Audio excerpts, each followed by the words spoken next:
Hello, everyone. Thank you for joining today's webinar. My name is Alexis Batulis with Columbus, and today we have a special presentation for you on Road to the Cloud with Dynamics 365.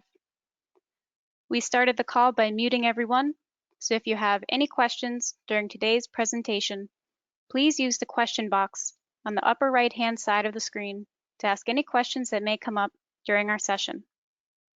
At the end, we'll have time for Q&A with our presenter. Finally, we are recording the session and will be sending a link to all attendees within 24 hours of this live webcast. And now I'm excited to introduce your presenter today, Matthew Bowes. Matt is Vice President of the new Digital Advisory Team here at Columbus. The initiative is comprised of a cross-functional team with resources to help customers drive digital transformation by helping them to create better business outcomes and a proactive plan to move to the cloud by leveraging Microsoft technologies. So without further ado, Matt, I'll hand it over to you. Okay, thank you very much. And welcome to our Go to Cloud webinar. So I will just go ahead and get started, and I will start off with an introduction and an agenda. So we'll start off just speaking about why move to the cloud in general. And then we'll focus a little bit more on specifically why Microsoft Dynamics 365 in the cloud. Then we'll take an opportunity to speak to some of the recent experiences that we've had at Columbus, moving clients to Dynamics 365 finance and supply chain. And then finally, we'll discuss how we go about doing our assessments of what that journey to the cloud is going to look like for individual clients. So how our digital advisory team works with customers to determine what are the benefits that they're going to obtain by going to the cloud, particularly with D365, as well as what that process is going to look like and what are going to be some of the costs and the level of effort associated with that movement. And as well as the other type of assessment that we do, which is a digital assessment, which is really more oriented towards clients that may already be using D365, but are not leveraging the full power of the Microsoft Cloud and some of the other technologies that really enhance the core D365 product and allow you to make the most of your cloud solution. So that being our agenda, I will go ahead and kick things off.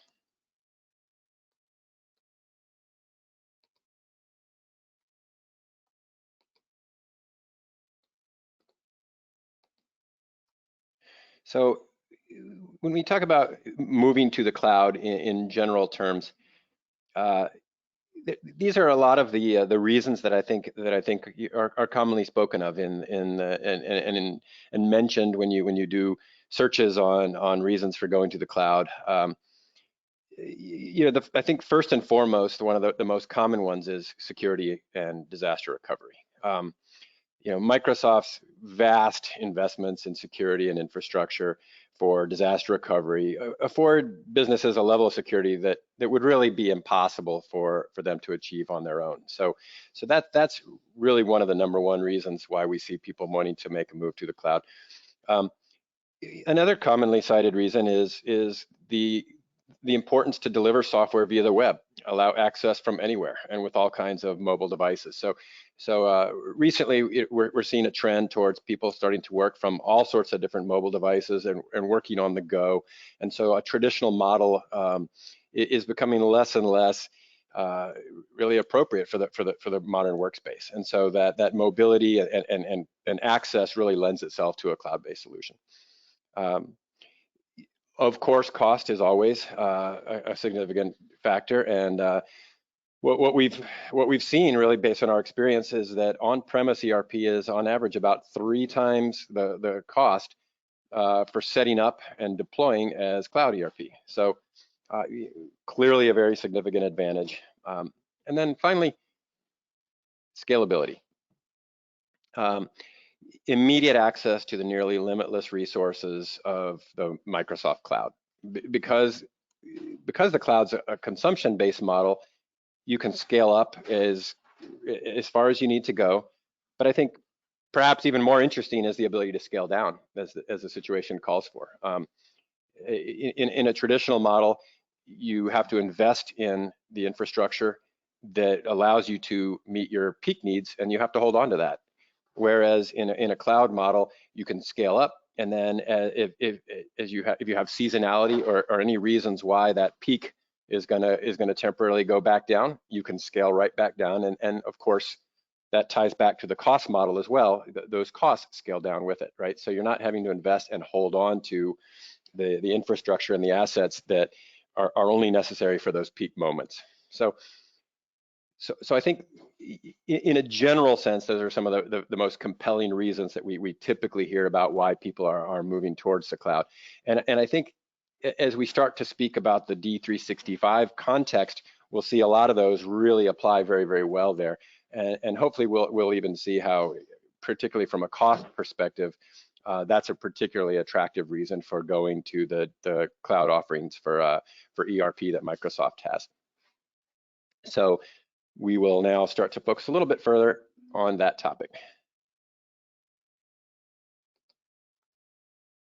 So this slide here really is meant to kind of illustrate how Microsoft's ERP solution fits into a much larger solution stack offered by Microsoft. So here, this little semicircle on the left side of the screen really indicates kind of the core functionality that we're typically used to transacting in an ERP system. And now it's really no longer feasible to think of that in isolation anymore. This is part of a much larger solution set that Microsoft offers through their Azure platform. And so if we look at what that entails, we'll see here, there's a whole world of Azure services that are designed to work together through the cloud. All of these elements are built to be aware of one another and to work together with a very low investment in time, money, and resources. So in the absence of the cloud and this connected platform, it would require considerable development efforts, know-how from various types of different specialists and experts, and even an investment in hardware and infrastructure to try to bring these things together.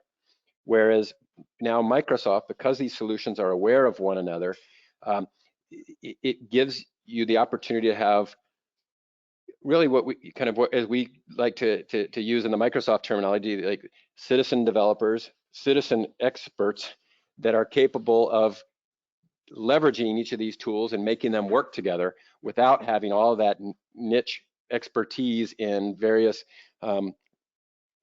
various separate solutions that don't speak the same language. So if we wanted to use as an example one of the bullets on the screen that to many people appears very complicated, we could look at machine learning, right? So that second bullet point there, machine learning, and we think about using machine learning to provide predictive analytics. So imagine building tools to alert us to production orders that are most likely to have quality issues or non-conformance issues, or perhaps alerting us to customers that are likely to be unhappy or even leave us, or shipments that are at a high risk of being late, or maybe employees that are at high risk of being unhappy and wanting to leave the company. So the list goes on and on.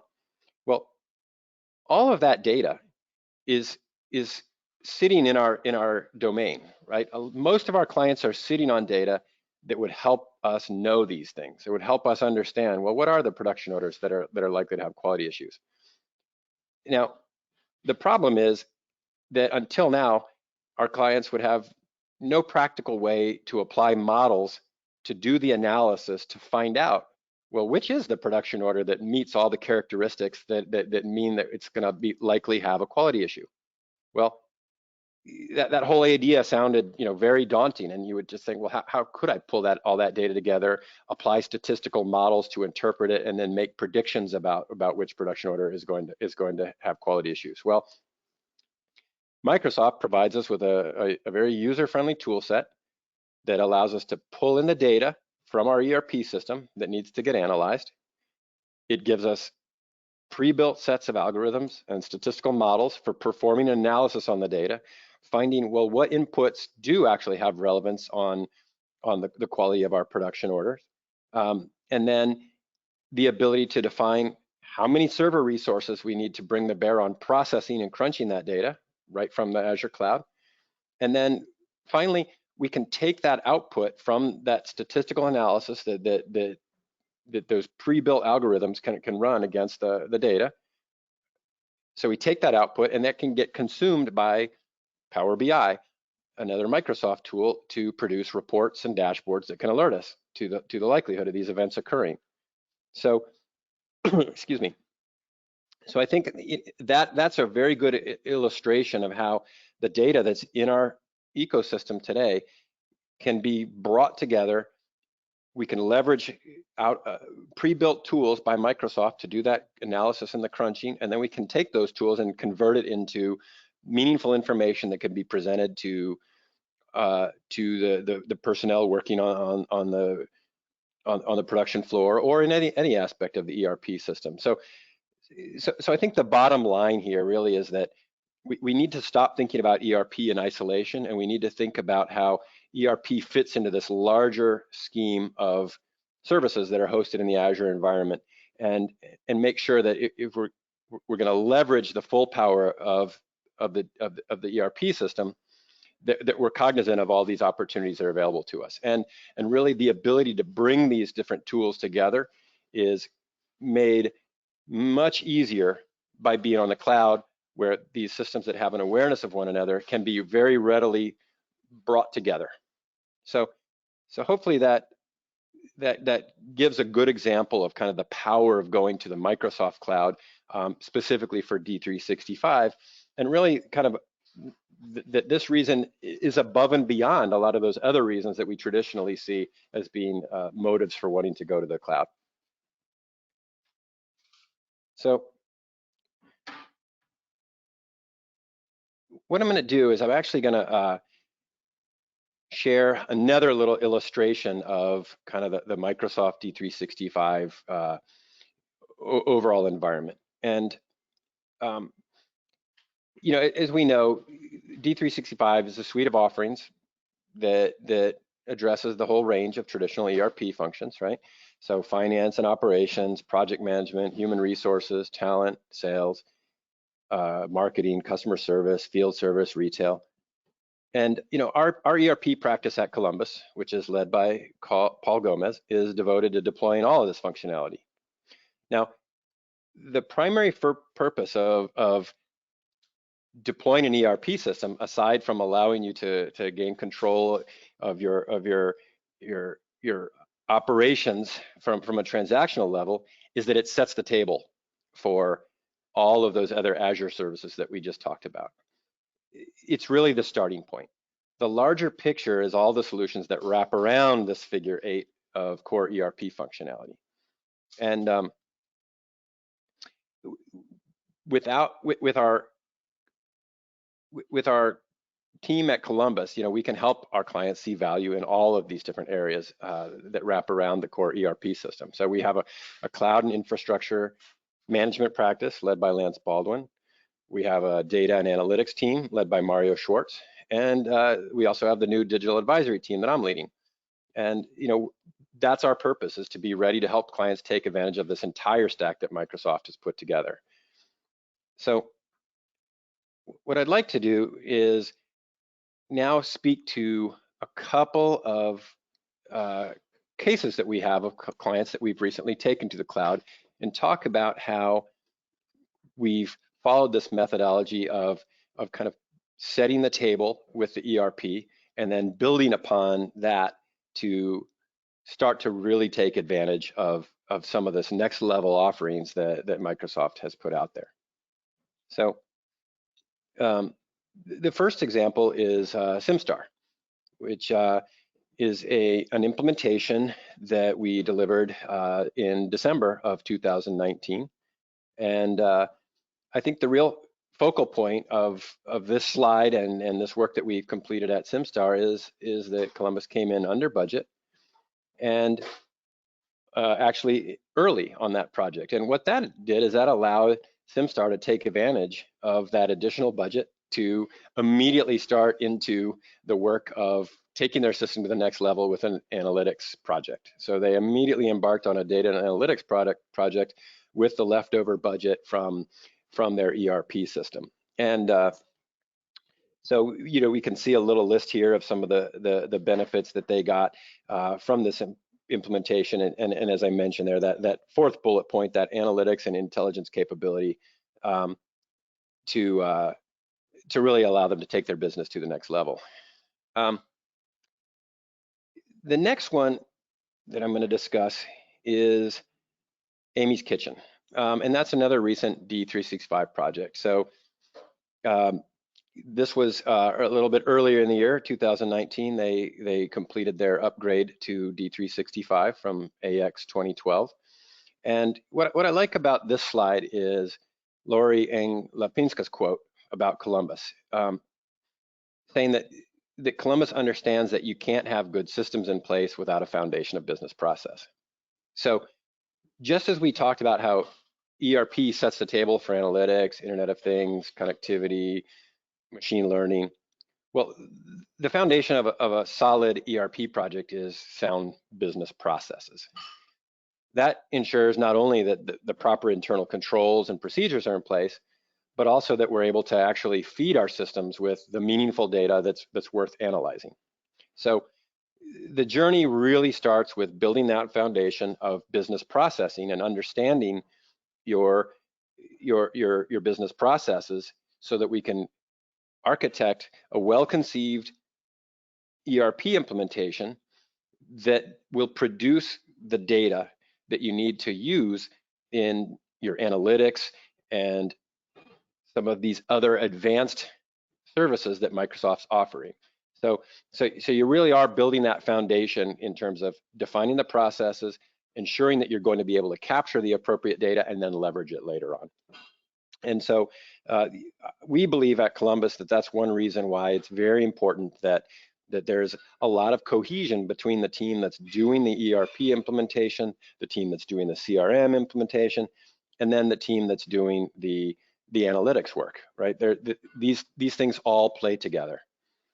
So as we start down that path of thinking about that journey towards deploying an ERP system, deploying a CRM system, and then starting to visualize what's going to be possible in terms of some of the advanced analytics, Internet of Things, machine learning. We start off with an ERP assessment project, and we have a very nice track record of delivering ERP assessment projects with our client base. And so I'd like to talk a little bit about what those projects look like.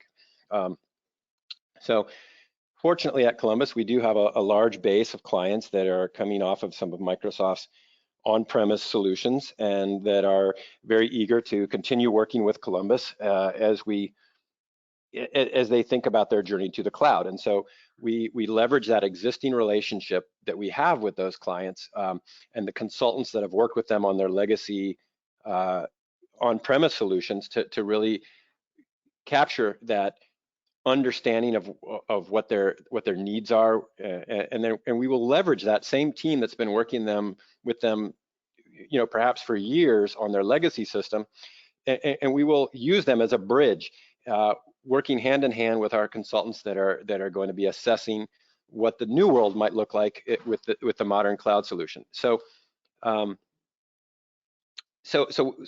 the team that does these assessments, again, is really kind of that group from the old and the new working together and sharing their knowledge.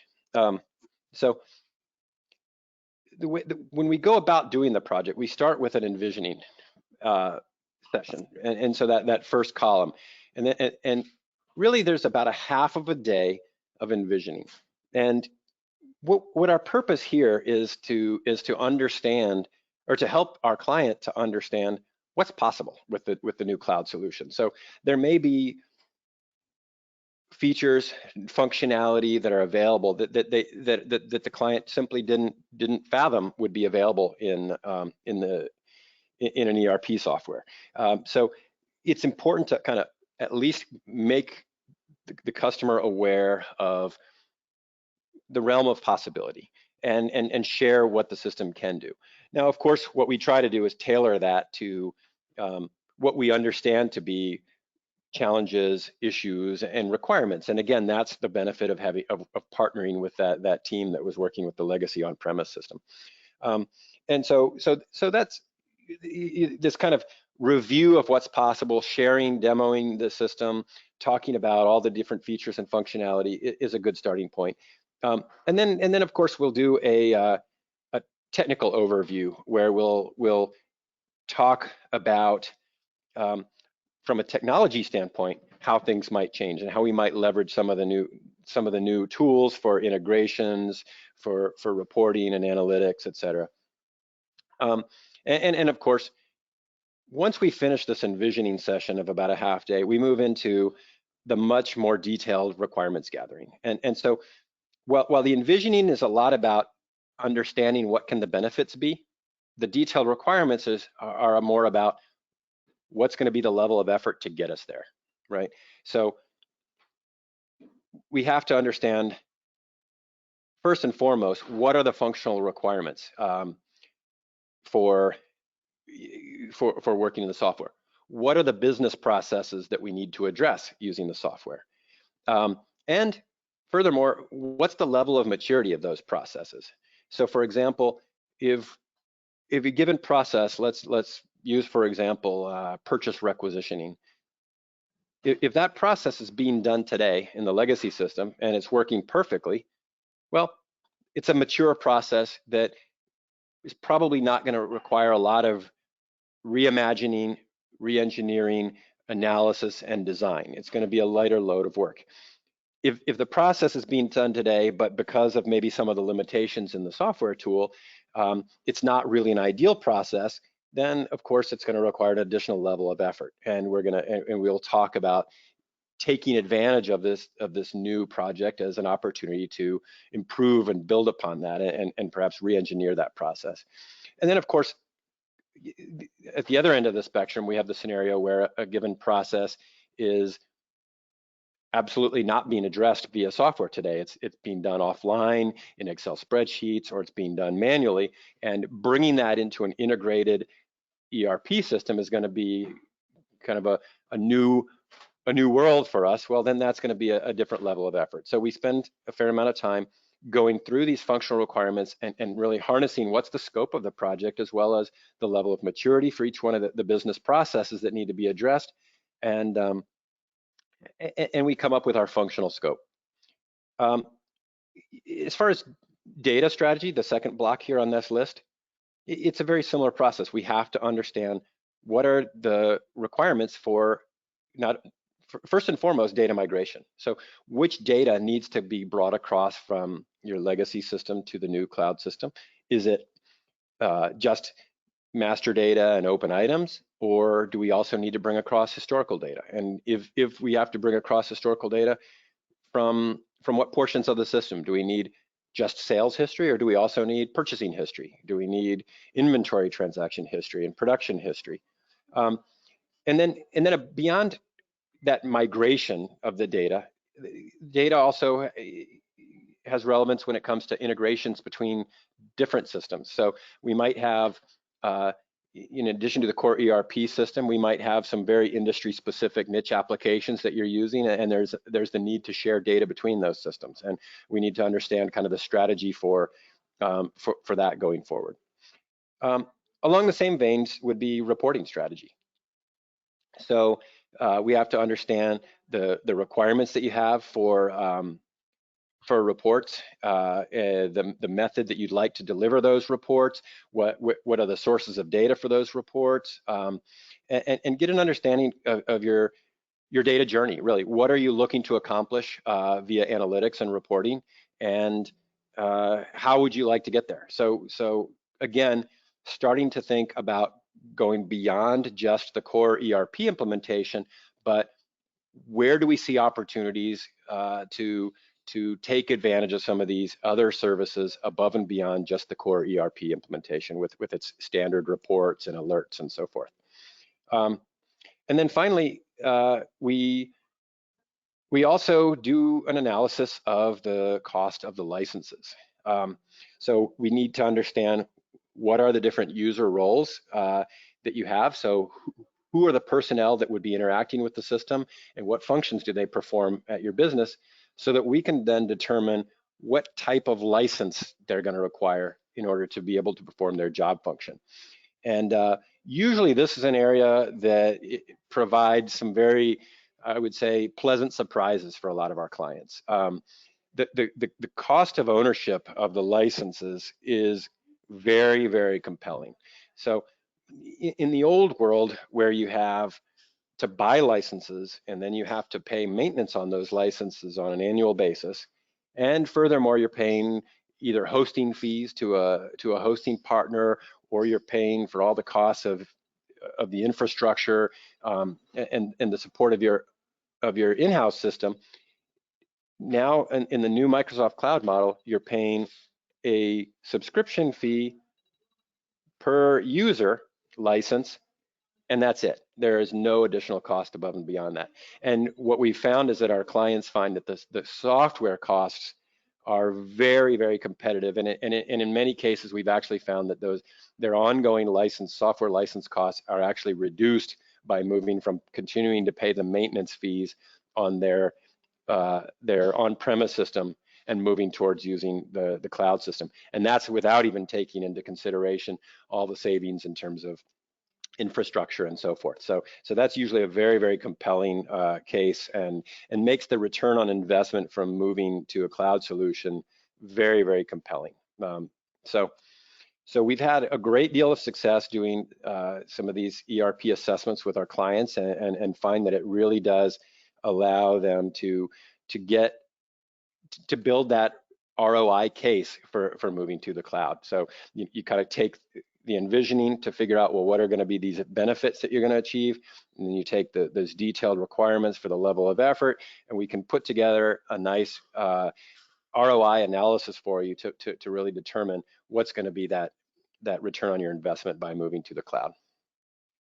So, as I mentioned, not everybody is needing to make the move to the cloud to start leveraging some of the additional services that Microsoft offers. And so that's where our digital assessment comes into play.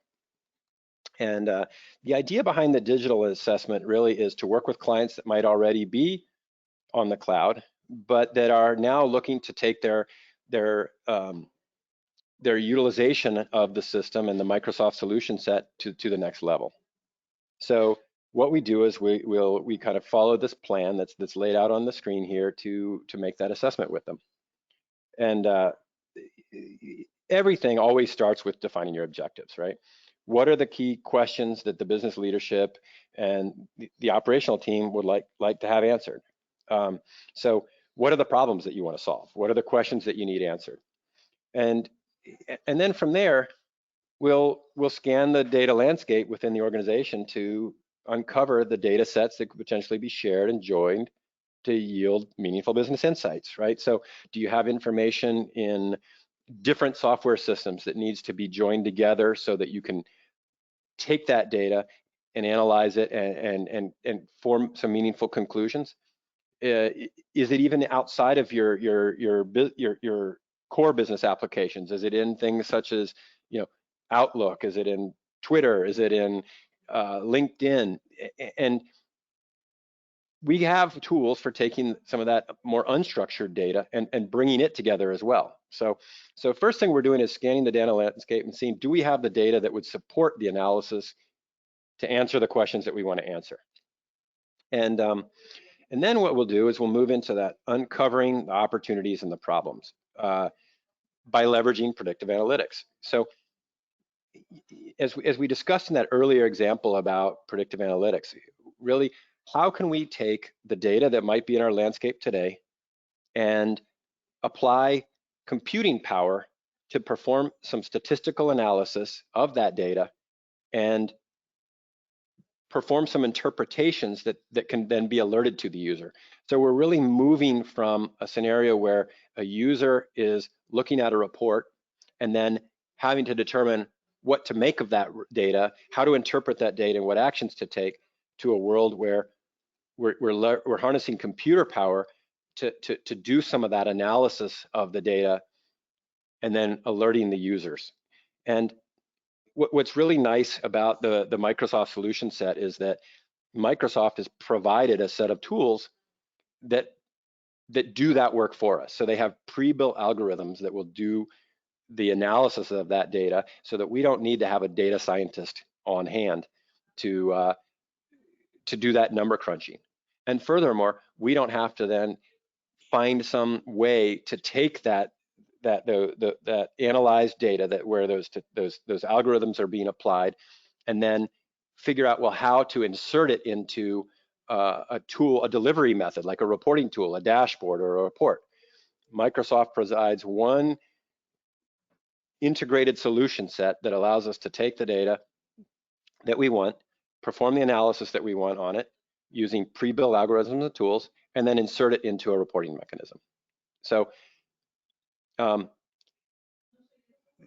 once we've kind of gone through that and figured out, well, how can we now then use this data to solve our problems? The other thing that we will frequently find is that we need to optimize the foundation. So this harkens back to when we were talking about business processes needing to be in place to make sure that we're transacting the data in an appropriate way, that it's providing us with that foundational data set that we need to perform the analytics that we want to perform, right? So frequently we'll find that there's an opportunity to go back in there and optimize that foundation, revisiting our business processes, making sure that the data we're looking for has been provided in a timely manner, in an accurate manner, and that it's got the complete set of information that we need in order to support our business objectives. So the next thing that we'll do is we'll put together a plan that incorporates some metrics for benchmarking and comparing to the current state. So again, we're very interested in return on investment, and we're very interested in making sure that any investment that we make in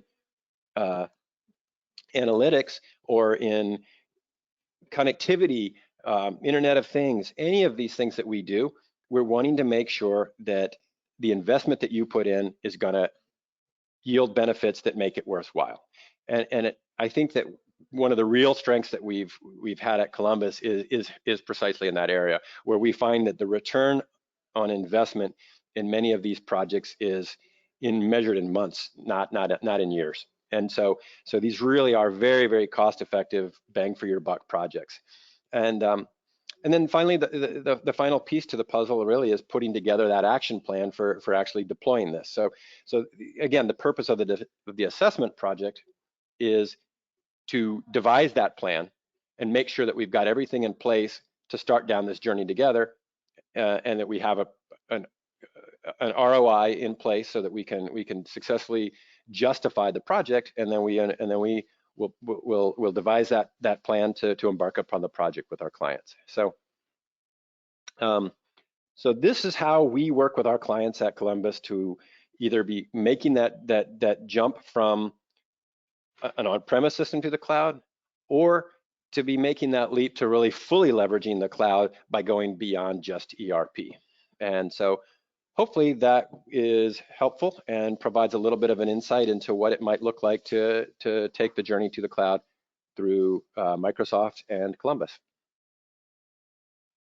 All right, great. Thank you, Matt. We do have a couple questions here.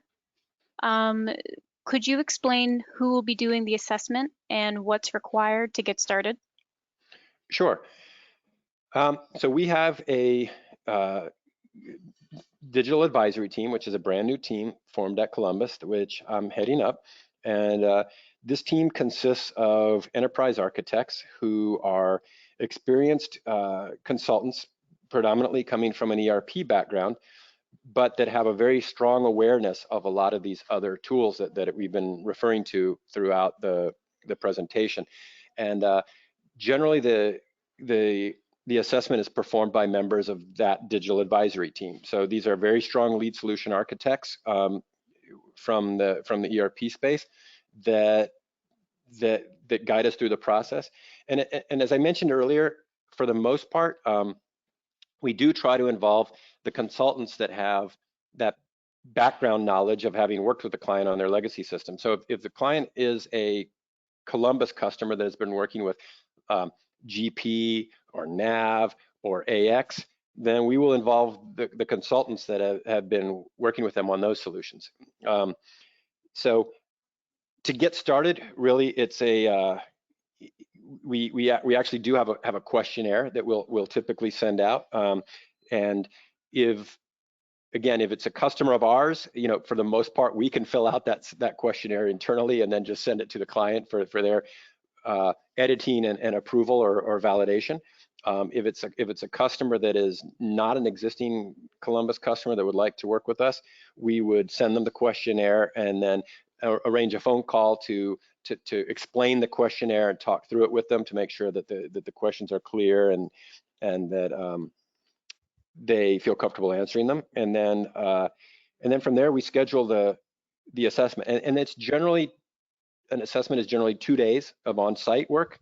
So, as I mentioned, about a half of a day of that envisioning and about a day and a half of that requirements gathering on site. And then there's some kind of additional follow-up that would typically occur after the on-site session, before we can provide some final deliverables. Great. And what time and costs are associated with an assessment? Yeah, so I'll start with the time. So the time, as I mentioned, there's a little bit of pre-work in advance. So there's a little bit of coordination, determining who are the team members that are going to be involved on the client side, orchestrating timing, facilities, attendees, scope of what we're going to cover. Again, maybe if it's not an existing client of ours, it's going to be gathering a little bit of industry background. What parts of the software are going to be of relevance to them, what might not be, so that we can have a much more meaningful envisioning session. And then, so that's, I would count that in terms of, hours, not days, but it just a little bit of back and forth in advance of the on-site work. And then it's generally about 2 days, as I mentioned, of on-site work. And those 2 days, the commitment there is usually during the envisioning session, all of the stakeholders that would have an interest in using the system, as well as the key leadership team and the sponsors, so that we can get a cohesive vision of what would be possible, drill into where there might be gaps and how strong of a fit the solution is for them. And then the next day and a half, it's a lot more kind of pointed one-on-one discussions with key stakeholders, right? So if we're talking about the functional requirements gathering, we're probably spending a couple of hours with your procurement team, a couple of hours with the sales team, a couple of hours with the finance team, et cetera. But those are more small group conversations. And then most of the rest, the data, the licensing, the reporting, those kind of conversations are usually then with the IT team. So that's usually the biggest commitment. And so again, that 2 days kind of broken out into those types of counterparts working with us.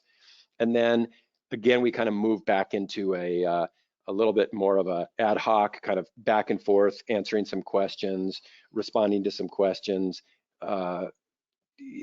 gathering final information that would allow us to put together a draft of a readout and a final document to run it by you, the core team that had been working with us, polish it, get some feedback, and then put together a final presentation. So all in all, that process, we can usually get through that process in about 2 to 3 weeks. So again, 2 days on site, a time lapse of about 2 to 3 weeks, with a smattering of work, that's taking place before and after that, those 2 full days of on-site. And from a cost perspective, that'd be something that would be we would need to discuss, you know, on a one-on-one basis. And there are some programs where certain clients do qualify for Microsoft funding, not all. And so we would need to be aware of, we would need to look into the possibility of that. But for the most part, we do have a fixed fee offerings with a couple of different price points that are a function really of the scope of the presumed scope of, and the industry that the client is involved in. And so, you know, I'd be happy to kind of work with someone one-on-one on that and help with that information. All right. And if there are no additional questions here, I would like to thank you all for attending today's presentation. And thank you, Matt, for giving us a great overview of Road to the Cloud with Dynamics 365. So you'll see a follow-up email with the link to this recording within 24 hours of the broadcast. Replying to this email will send any follow-up questions or feedback to us directly, and we can connect you with Matt. Thanks again, and have a great rest of your day. Thank you.